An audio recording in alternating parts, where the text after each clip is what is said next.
You know what? No, quick, you. The only time I was actually not starstruck by footballers, but because I think you just quickly got used to them being around. Yeah. But I remember I've always been a big boxing fan as well. My uncle was a big boxing fan as a kid, and they once said that Mike Tyson was coming over for something. Some like behind the ropes that Johnny Nelson does the program. He was like that. I don't even know if it went out because I think it was during his court case and things like that. It was all a bit dodgy. But I remember he came and I was lucky enough to be on the shift, and I remember being quite starstruck then. He was just baddest man on the planet, and he's there. So yeah, him and then we also had Noel Gallagher on Fantasy Football Club, which was cool as well. He was really cool. What are you listening to? The Get to Know podcast. You're listening to the Get to Know Podcast. Get to Know.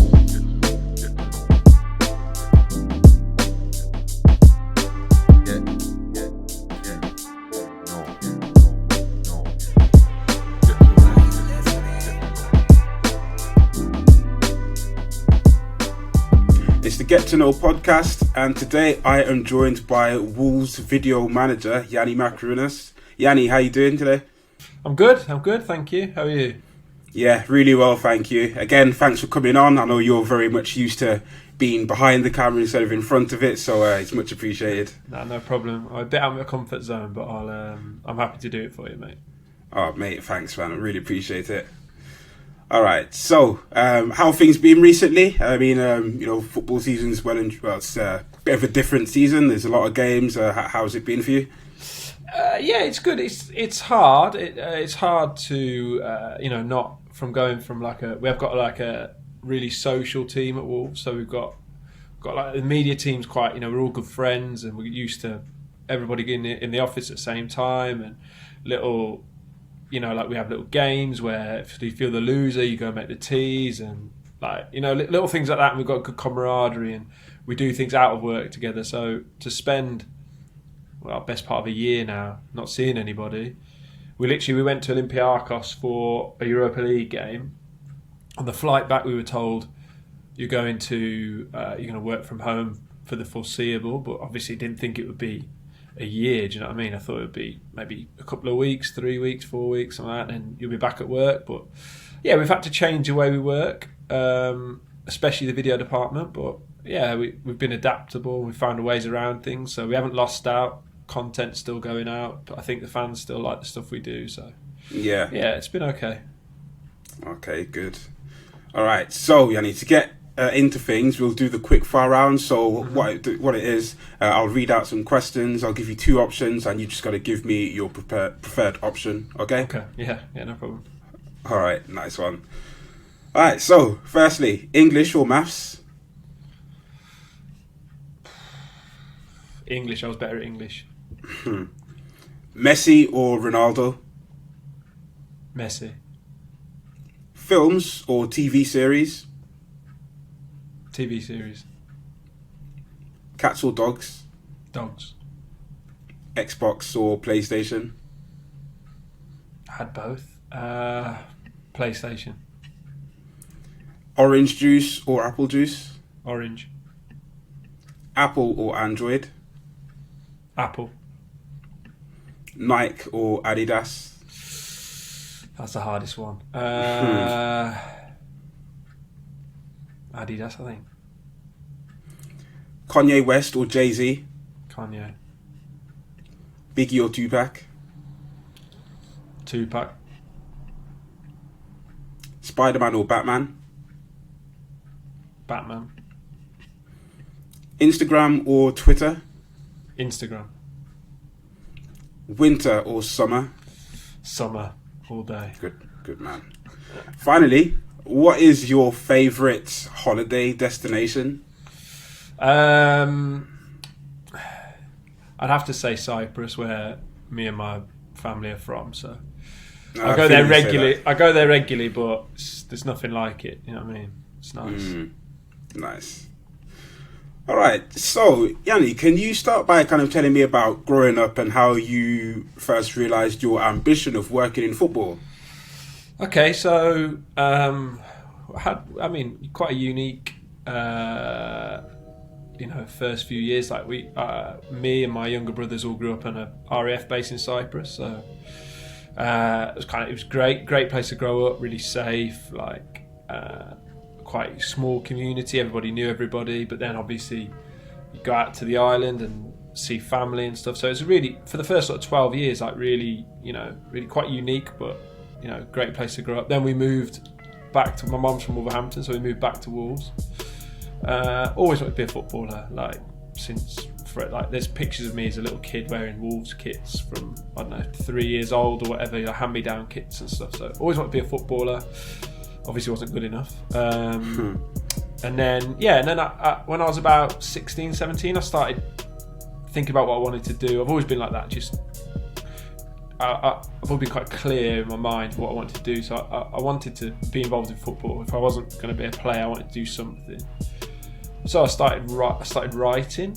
I thought I'd be a journalist. I thought I'd be like the Wolves correspondent and just go to all the games, write reports. But it's easier said than done. So I started writing. Found it quite difficult, but I enjoyed doing it. Went to uni. And what did you start writing? Sorry, Yannie. I just used to write. It's mad, really, to think. I thought like I would write like little opinion pieces on Wolves at the time. Like we had Mick McCarthy as a manager, and I'd write like, oh, I don't think he's got these tactics right this day, or silly, really, thinking that your opinion matters at that point. But it was just to get used to writing. Then I would send it to journalists and people around in that sort of, people who are experts in that field, and they'd give me some feedback. So I enjoyed it, and I went to university and did a sports journalism degree. So kind of perfect degree for that role. And then whilst I was there, I managed to get work experience at Sky Sports. So lucky in that sense. It was just a friend of a friend gave me an email address, that's all. And I emailed, I guess I've got a unique name, right? Makarounas. They must have seen it. And one of the girls I spoke to her like years after, and she said, literally, your name stood out as a unique name. I thought, I'll email him back. So I'm lucky in that sense. And then I went down there, did 2 weeks work experience. And then I was lucky. They offered me a role as a production junior, which is like in America they call them like gophers, like a runner basically. So just busybody, like if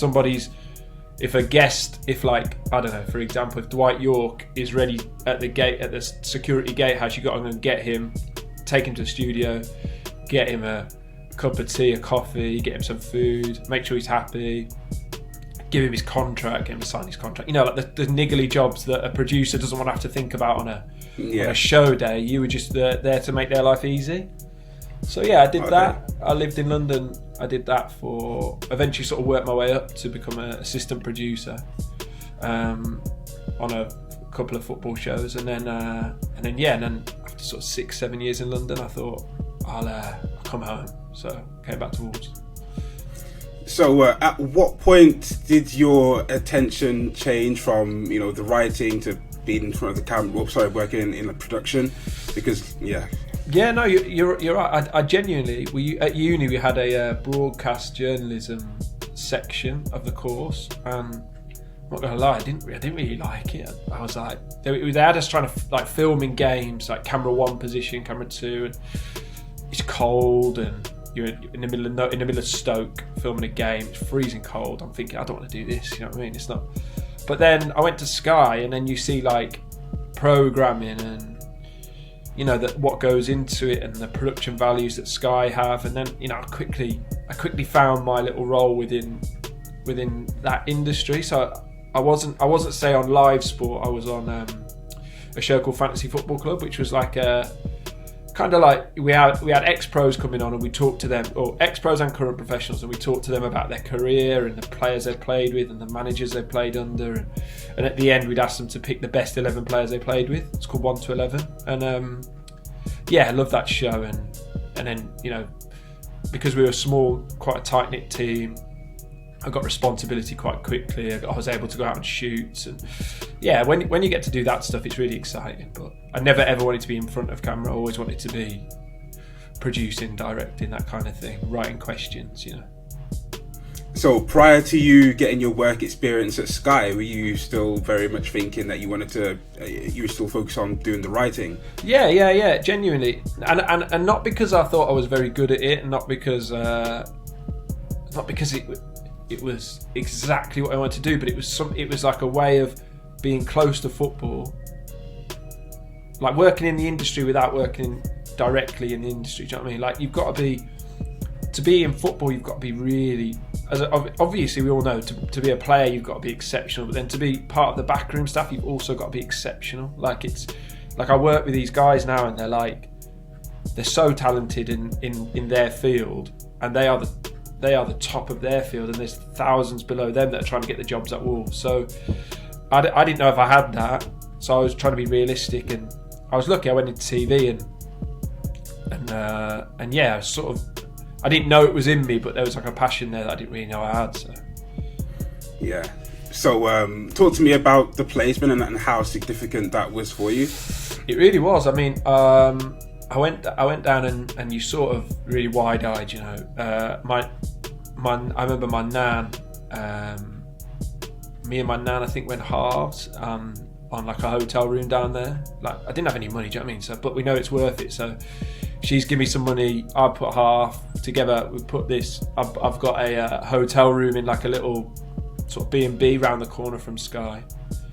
I went in, and it was kind of dead. Like, it was the end of the season, so there was nothing really happening. It was like they just had me delivering mail to people, and I was really hoping, you know, I'll get to see something. And then you get to stand behind the scenes at some shows and stuff. But you know, you're thinking you don't want to impose yourself too much, because there's people are busy, and you know, whatever. You don't want to come across as brash or.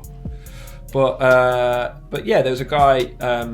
He's a presenter of Soccer M now, John Fedders. He'd left Sky for a period and then come back, and he was sort of coming up with a concept for a show called Take It Like a Fan, which was like a quiz show he used to do out with fans at stadiums. And yeah, he said, like, he said, oh, I need some young people, because his show's aimed at like 18 to 21 year olds. I was that age bracket. So he pulled me and all the runners into a room, and he said, look, I want some ideas from you guys. This type of guy he is, he's quite innovative and stuff. So he asked us into a room, and yeah, I remember after about 15 minutes I was comfortable enough to chip in with a few ideas, and he must have liked what I said. So he said the next day, he was like, are you busy tomorrow? I said, no. He said, I'm going to film a pilot of this show at the Emirates. Do you want to come with me? So of course, I buzzing, I went with him. And yeah, he must have liked me, because a few months later, one of the girls, they're quite, you know, the girls that used to look after the runners, they were, you know, quite cutthroat. They have to be. And I remember she rang me, a lady called Pippa. She rang me, and she was like, "Look, I wasn't blown away by you. I thought you were, you know, all right, but Fedders really liked you. So that, you know, he told me to have a chance on you." Sorry, someone's ringing me. He told me to take a chance on you, and we have. And it was literally like that. So I'm lucky that one guy liked me, thought I had some potential, and then yeah, and then they offered me a role as a production junior or a runner. But I was still at uni. I was in my second year, so it sounds mad. I said, oh, can I delay? Can I come back when I finish my degree? I took a gamble. I thought they were going to say no chance, like you miss your chance. But again, I was lucky. They said, yeah, just come when you finish your degree. Send us an email, and we'll find something for you. So I literally finished my degree, went on holiday to like Magaluf with my friends for like 4 days, and then went straight, packed all my things up, and went to London. So wow, it was a bit of a whirlwind, but I'm really glad I did it.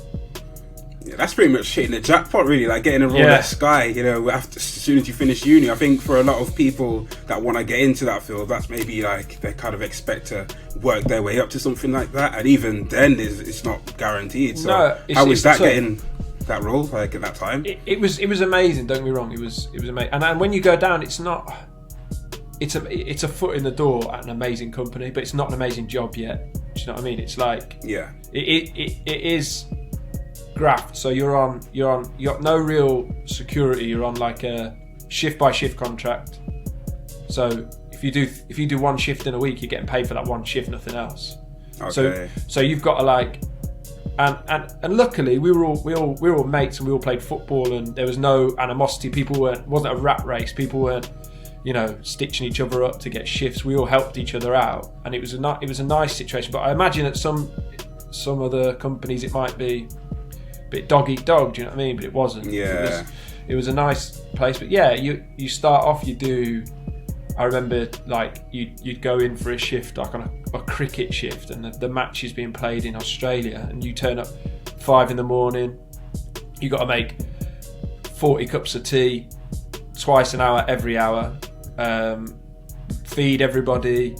You do the auto cue, so you literally like you've got a little dial, and you like move the auto cue for the presenter so they can read it. Like they're not very difficult tasks, but yeah, you worked hard, but then it was kind of your scholarship, like you did it for a year or a year or two, and then hopefully a show take you on and say a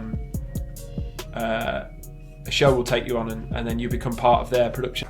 So going into the workplace after uni, I mean, were there any things that you kind of didn't learn at uni that were kind of a surprise when you got there? Not even positive or negative, but just like something that you maybe wasn't prepared for? Yeah, I mean, there's quite a lot, to be honest. Because I didn't do TV. Because I didn't do TV. Yeah, I was sort of learning from scratch. Really, I was. I knew about journalistic values and things like, I don't know, if you're going to make a graphic, or if you're going to say something on a TV show, it's got to be correct. You've got to cross reference and make sure you've spelt things correctly and you're using people's correct spellings and things. I knew all of that from uni, and sure. And I knew, like, I don't know, silly things like if you're filming with a minor, you've got to get permission and all those kind of logistical and law things. But in terms of TV itself, I don't really know how anything worked. I just tried to be a sponge. I just tried to like do as many shifts I could with as many people as I could. Never thought I knew better than them, because I didn't. Just tried to listen and yeah, like harking back to that Guy Fenners. Not a lot of people might know this, but he actually not only is a presenter, but he's the executive producer as well. So he writes pretty much the whole show. Okay. And he did that for Soccer AM. Back in the day when everyone says about the glory years with Lovejoy and Tubes and Sheephead, he was the producer back then. So pretty much I couldn't have wished for someone better to learn from. Really, he teach you all sorts of things. And sometimes he give you a bollocking. Like that's not right. You've got to be better than that. But I literally remember those things to this day. Like, and I'll try and then sometimes with the video staff at Wolves, sometimes I'll try and imprint that things he said to me onto them. So obviously, before anything, you're a football fan. So were there any times where you're a little bit starstruck by someone that you've worked with, or someone's come in? Do you know what? No, the only time I was actually not starstruck by footballers, but because I think you just quickly got used to them being around. Yeah. But I remember I've always been a big boxing fan as well. My uncle was a big boxing fan as a kid, and some of my best friends at Highfields were boxing when I was playing football and stuff, and I've always had like a keen interest in it. And they once said that Mike Tyson was coming over for something. Some like behind the ropes that Johnny Nelson does. Yeah, he was like that. I don't even know if it went out, because I think it was during his court case and things like that. It was all a bit dodgy. But I remember he came, and I was lucky enough to be on the shift, and I remember being quite starstruck then. It was just baddest man on the planet, and he's there. So yeah, him, and then we also had Noel Gallagher on Fantasy Football Club, which was cool as well. He was really cool. So yeah, I wouldn't starstruck in that I just kept quiet. I didn't like try and start any conversation. I was proper watching my tongue. I didn't want to say anything stupid in front of them. Yeah, I bet. Yeah, really cool. So Sky Sports is kind of like the holy grail for sports broadcasting in this country, and I imagine, like, a lot, like I said earlier, a lot of sports journalists or promising sports journalists would want to work there at some point. Like, I remember around about the time when I was starting uni, I'd heard that you were working at Sky Sports, and I was a bit like, oh wow, like, just a lad from Wolverhampton can, end up getting a job there. So what advice would you give to maybe young, promising or people that want to get into that? What advice would you give to them? I genuinely, I think it's about being like just as persistent as possible, really, and you have to be in the right place at the right time and be lucky. Like, I was lucky. I didn't do anything special. I'm not going to say like I was, ridiculously determined. I did everything that I could, and I just think also, like, if you get the foot in the door, just, it sounds silly, but like things like manners and politeness and just good morals and things, like, I feel like that somewhere like Sky especially was so like people orientated in that if somebody backed you and somebody liked you, you could go far. Okay. So and also it's about treating everybody literally everybody the same. So, like somewhere like Sky, the guys on security, if you thought you were better than them, or you got a bit comfortable and you feel like I don't need to speak to them, those are the guys that would help you out when your guest was there and you weren't. They'd make him a cup of tea and look after him, and that reflected well on you. Whereas if they didn't like you, runner didn't come to pick him up, sorry, it's not my, and then that you can get in trouble. So I don't know, I just, like, we're lucky. Our mum and dad, like, I don't know, my mum also instilled these morals, and I don't know, I didn't do anything special. I didn't do anything special. I was lucky. I got a good opportunity. I was persistent. I continued to email, and I probably annoyed them at times. Hi, just chasing up on this, and sorry to be a pain, but can I just ask you about this? But yeah, I would say anyone just keep plugging away, and when you get your chance, just treat every single person the way you'd want to be treated, because you don't know what they do, and they might be able to give you a little leg up. Sure. Well, thank you. So you said, after like 6-7 years, you fancied going home, and now you're in the role that you're in. So can you talk to me about how that came about? Yeah. So I wasn't actively looking to leave, but London's expensive, and it is. And like paying rent in a room, I pay less for my mortgage now than I used to pay for a room, like literally a 1-bedroom in a flat. So it was expensive, and I'd been there for a while, and there's a clear path at Sky, and you can get on, but until you earn big money in London, living's really hard. So I was looking at maybe moving out of London and commuting in and stuff like that, and then a guy from our school, actually from Highfields, Josh Power, he's a content manager at Wolves. He was a year above me at school, and he happened to say to me, our video guy's leaving, do you know anyone that would be good? And I was like, oh yeah, I like me. And he's thinking that you don't want to leave Sky, and I said, no, like, for something like Wolves and coming home, and my missus is still here, my family is still here, I definitely consider it. Look, let's have a chat. And then I happened to be back because it was the end of the football season back June, so I was back home anyway. So I just like drove to Molineux one day, had a chat with him and the head of media at the time, Paul Berry. We had just a chat about where Wolves' content was at, the things they could improve on, where I saw my skills and where I could help them, and it just seemed perfect, like the perfect role at the perfect time. So I came home and did it, and it's been brilliant. Been really lucky. So what does your role entail? So it's changed. It's changed a lot. Video manager now is probably what it sounds like. I manage the video department. So there's myself.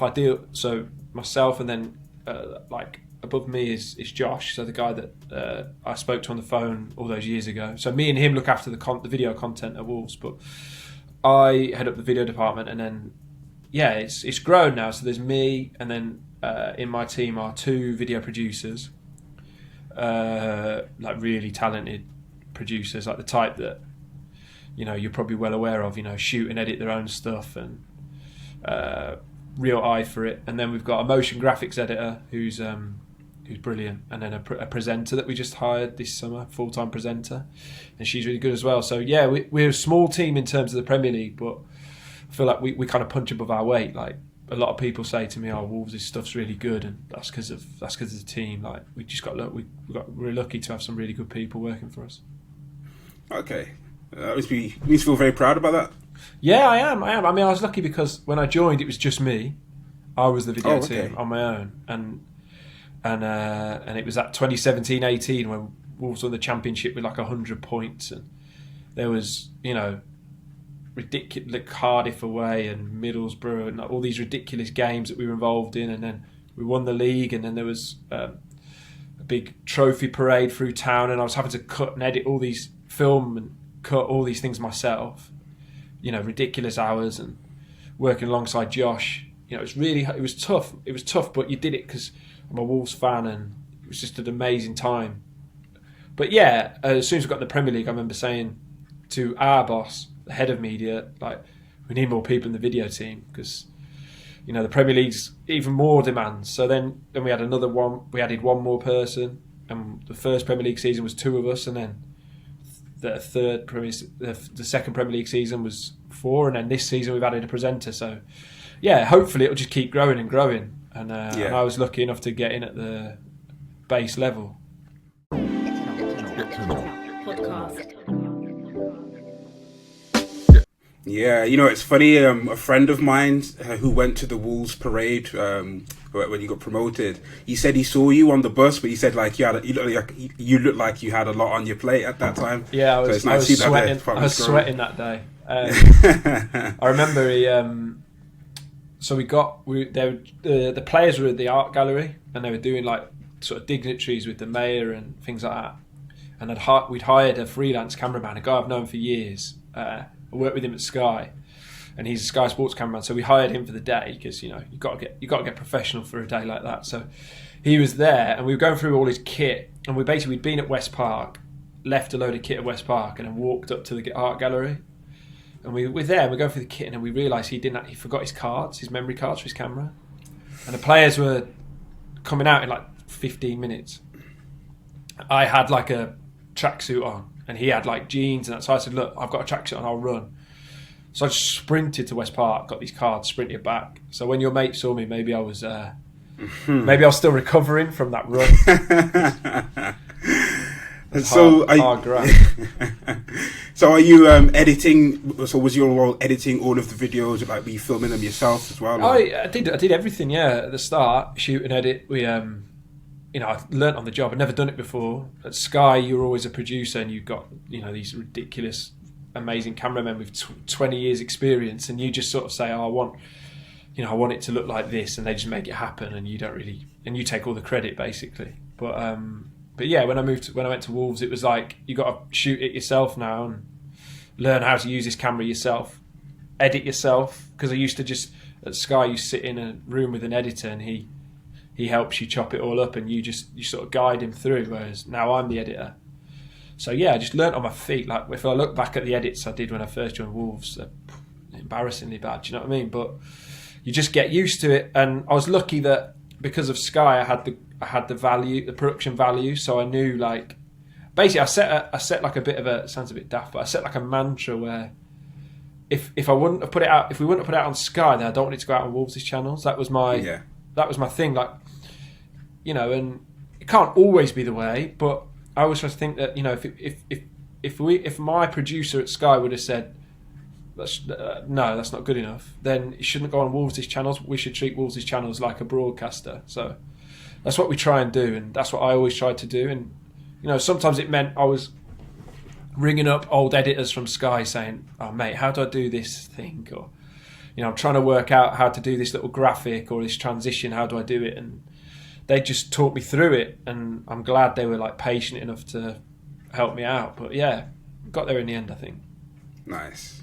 So how has your role changed since when you first started? It's changed a lot. I mean, now it's a lot of meetings and people saying, like different departments at the football club will come to you and say, "Oh, we want this video for a commercial partner. We want some time with Connor Cody at this time. We're going to film something, and we want it done by 2 weeks' time." And then I will sort of manage that whole process of if it's realistic, if actually no, it needs to be 3 weeks because the video team have got this, and this on already. So it's a lot of like management and a lot less shooting and editing. But if we have a big project or a signing or a new contract, I'll do the I'll be there for those ones. But yeah, it's a lot of managing basically allowing the producers the space to just film and edit and not have to worry about all the sort of nonsense. You know what I mean? I'll look after that. Yeah. So do you miss being that hands-on? It's hard. I'll be honest. I'm much better at like knowing what I want and knowing how to change something than maybe practically doing it myself.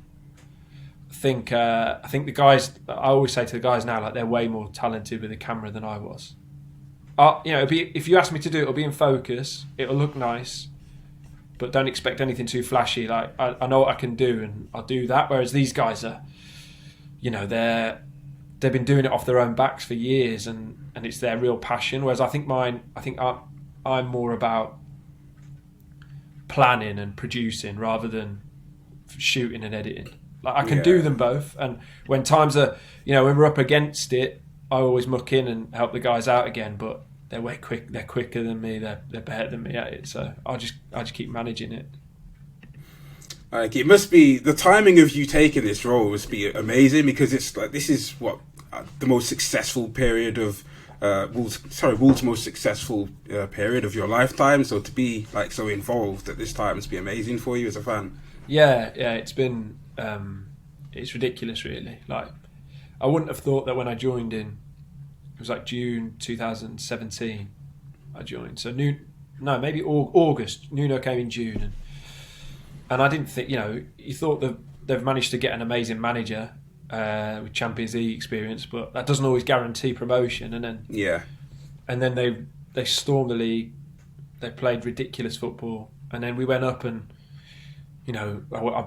I got to go to Wembley. I went to China on a pre-season tour, which was like an amazing experience. And then Europe, which Europa League, and going to all these different countries with Wolves, team you support, and it's ridiculous. I know how lucky I am. So, are you at every match? Yeah, pretty much. Since lockdown, or since the pandemic, sorry, we started doing a matchday show, which I produce. So I don't do any sort of filming or editing like I used to on a match day. I'm producing this live show, a bit like what we're doing now, just through an online platform. I've got a commentator and a co-commentator at the stadium, and then we've got two pundits at home, Chris Uolumo and Kyle Akimi normally. Sometimes. Oh, okay. Sometimes Sam Ricketts will come on as well. They're great guys, and we kind of do like a pre-match build-up show. We get like a sort of a pundit or an ex-professional from the other team. So say like this weekend we're playing Aston Villa. We've got Stilian Petrov, the old Villa midfielder. He's going to come on, talk to us for 5-10 minutes. It's quite a fluid show. So he jumps on Zoom, talks to us for 5 minutes. We say goodbye to him. Then we talk about the game, talk about what's happened in the week past and stuff like that, and then we build up to the game and we do a bit of half-time analysis and a bit of full-time analysis. So I produce that, and I tend to be just in the press box next to the commentator. So all his outputs plug into my computer and then I stream it. So I don't do a lot. I get to watch the games, so I'm really lucky. Nice. So do you work quite closely with the first team? And I take it. Yeah. I mean, less so now because of the pandemic. We have like the club have like a bubble, a testing bubble. So the players are getting tested twice a week, every single week, and at the start of the pandemic, I was part of that bubble. So I would be tested twice a week with the players. I would shoot training, shoot any features that needed shooting, and then sort of liaise with the doctor, talk to the doctor. You know, is this footage okay? Because it's difficult because of perspective. Like I might be filming the players, and they are abiding COVID protocols. They're staying 2 meters or whatever, but on camera it looks a bit close, and so you got to be setting the right example to fans. So I'd liaise with the doc, and he would say, yeah, maybe lose that shot. That one looks a bit close, and things like that. But then, as we got through the pandemic, the producers have gone in the bubble, and I'm now out. So yeah, I haven't had a lot to do with the first team for maybe the 6 months, you know. But before COVID, we work. You know, we see them regularly and work closely with players. Yeah. Who's the funniest player in the Wolves squad? Funniest? Yeah. It's tough. I mean, probably. I mean, Connor Cody's a really obvious one because he's just an amazing guy and big character, really friendly, and exactly what you see is what he's like off camera is exactly what he's like on camera. He's just really bubbly and friendly, but I'd say funny probably Pedro Neto. He's a funny guy. He's quite a funny guy. He always seems to be pulling pranks with the. I don't always know what they're saying. They're talking Portuguese sometimes, but the other players find him really funny as well. So. And what's the most challenging part of the role? Do you know what? There isn't really.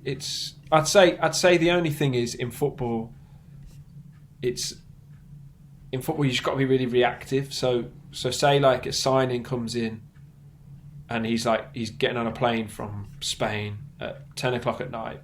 You might get a text saying, signing's going to be arriving tonight. First thing tomorrow morning, we need to do his video. We need to do his announcement video. We need to do his interview. Blah blah blah. And so all the plans you might have had for that week are just gone. You know, and you just have to react to that. And sometimes the hours are long and stuff like that. But I think as long as you're passionate about it and you enjoy it, then it's not really a complaint, is it?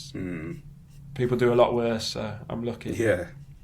And your highlights since starting? I mean, nothing to do with me. Just the what the team have done, and like being able to, being on that open top bus, like driving through the city we grew up in. Like you're going fast, a man on a horse, and you're looking out, and there's 100,000 people in Wolves. And I remember one of my best mates from Highfields was down like at street level with his missus, and he rang me, and I remember him just saying like, oh, you know, you should be proud of yourself and that kind of thing. And I remember thinking, oh yeah, like, you know, this is a pretty amazing moment. Yeah. And I didn't have anything to do with it. It's nothing. It's not on me, but still pretty cool to be up there with the players and stuff. Yeah. Oh, of course, man. And who runs the Wolves TikTok? Because I've seen some pretty funny videos on there.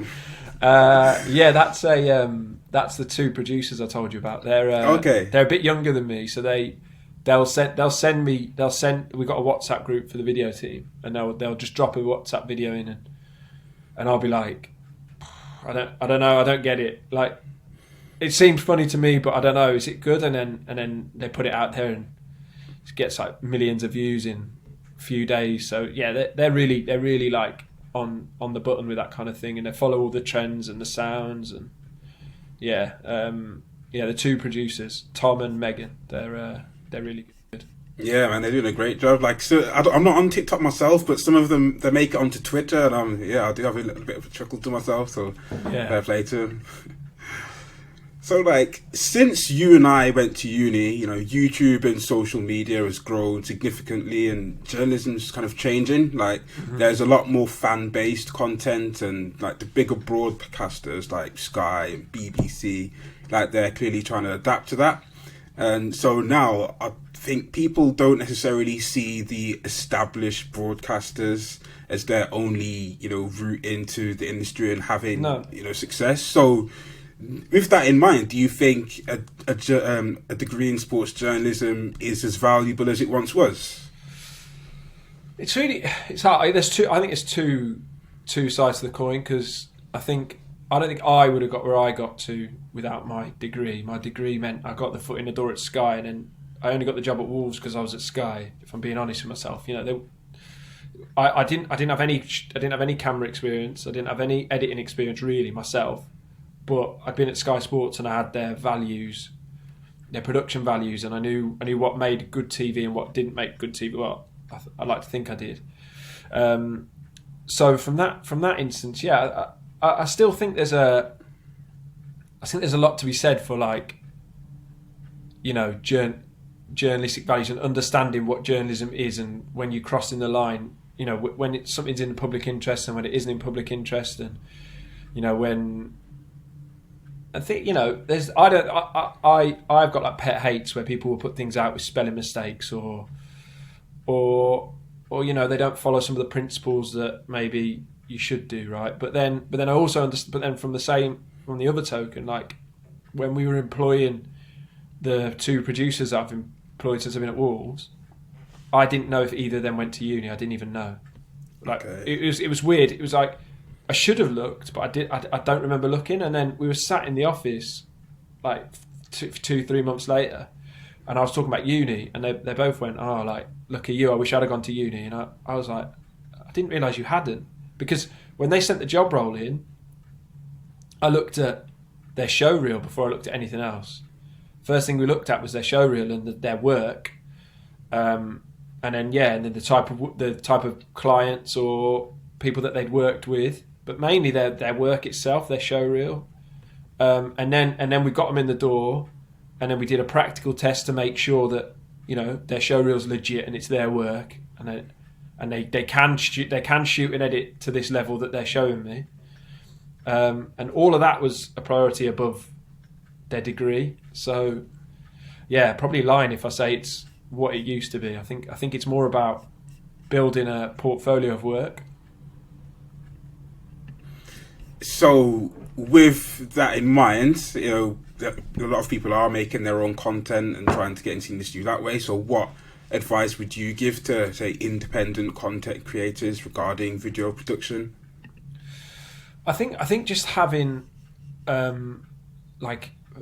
values in what you do. So always having high standards, and if you didn't get something right the first time, go and shoot it again. Make sure it's right, because it's not me being a snob. It's just the people.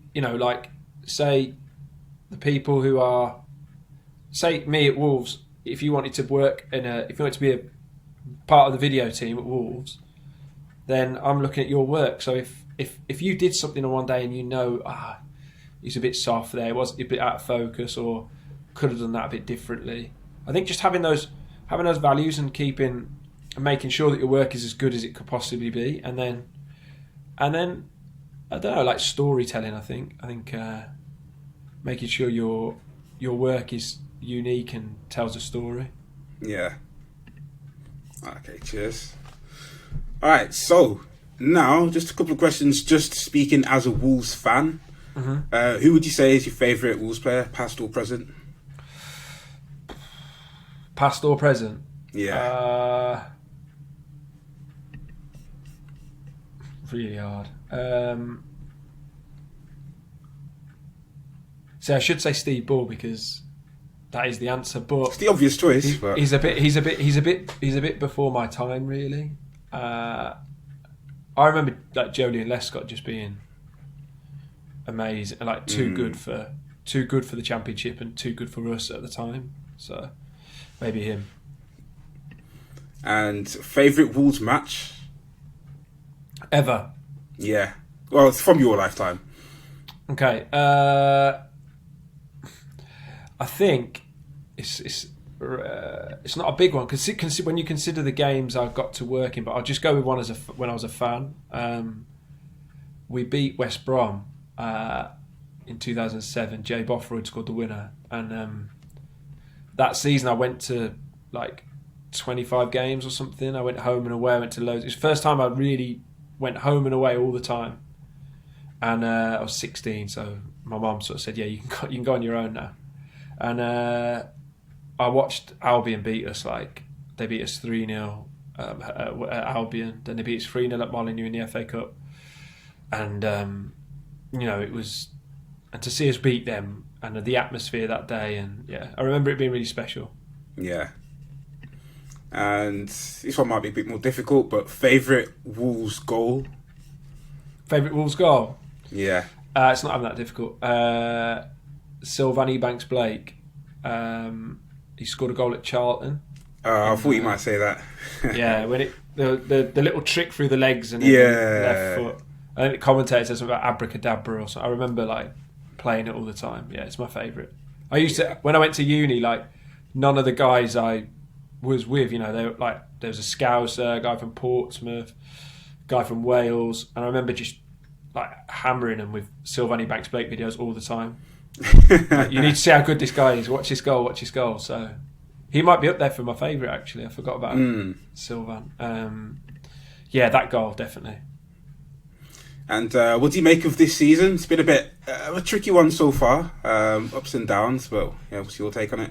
Yeah, I mean, it's weird, right? Because as soon as you work in the media team, you kind of like turn all your football opinions off, because you're used to being around like these pros and they know what I think I know football, and then you go and chat to them and like I know nothing compared to what they know. You know what I mean? So I don't tend to like have much of an opinion on it really, except for like obviously I'm gutted when they lose and I'm happy when they win, but I think just it's such a strange time, and there's we've had all the time Nuno's been here, we never had injuries, and then all of a sudden we're getting big injuries to big players all at the same time. So I think, to be honest, where we're at, it's okay. Like all things considered, with the strange season and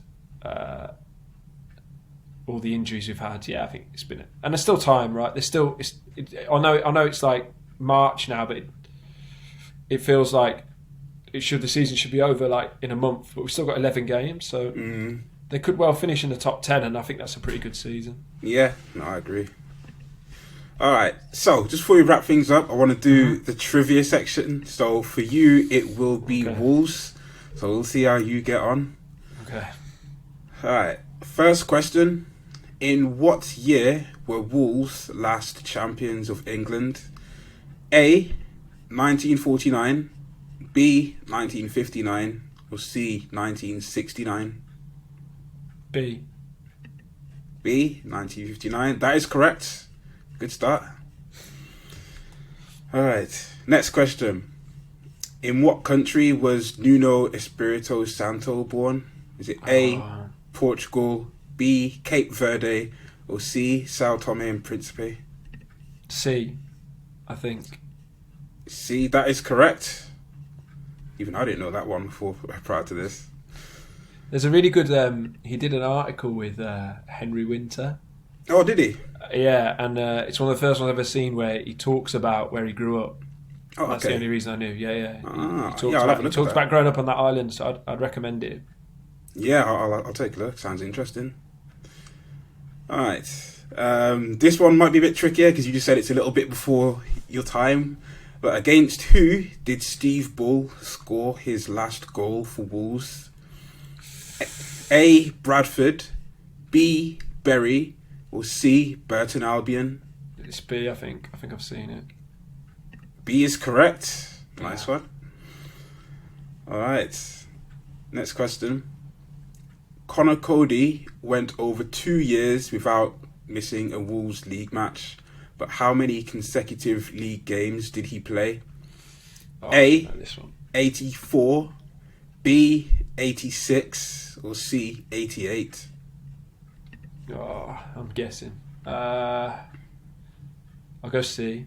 I think it's a guess there. It's actually B, 86. Ah. All right, last question, mate. Raul Jimenez is Wolves' all-time Premier League top goal scorer with 34 goals, but who did he surpass to claim top spot? Is it A, Stephen Fletcher, B, Kevin Doyle, or C, Matt Jarvis? A, I think. A is correct. 4 out of 5. That's a good effort, mate. Oh, I'm pleased with that. Nice one. Now, one last thing I like to ask my guest is about music. So, who are you listening to at the moment, or who you listen to the most? Do you know what? I've been listening to podcasts rather than music, but I always listen to College Dropout. Like, I always end up going back and listening to College Dropout at some point. Nice. And I listened to a podcast the other day, and they were talking about my beautiful dark twisted fantasy, and they break it down and what each song was about. And so I listened to that not long ago again, and then I was listening to the Streets original Pirate Material the other day. I've got like a bit of a mix, but I'd say my favourite album's probably College Dropout. I listen to that quite. I wouldn't say I listen to it all the time, but you know, one of them albums where you think I haven't listened to that for a few months, and then you just put it back on. Sick. Yeah. All right, Yanni, thanks a lot for coming on the show. Any last words to the listeners? No, just good luck with it, mate, and I'm happy to come on again if you ever need me to. Oh, mate, thanks a lot for that. And honestly, I've really enjoyed this, and I really appreciate you coming on. No problem at all. All right. Where can the people find you, Yanni? Oh, I don't really have. I'm on Twitter, but I don't. I'm pretty boring, to be honest. If you see me, come say hello. But I don't really bother with social media. Okay, for myself. Yeah. I think because I spend so long putting content out on the Wolves one. Like, I'm on Twitter at Y Makarounas or something like that. But I don't think I'm really worth a follow. It's just Wolves pictures. Yeah, well, there'll be Wolves fans listening to this. So. All right, thanks, Yanni. All the best, mate. Thank you, and you. Cheers. What are you listening to? The Get to Know podcast. You're listening to the Get to Know Podcast.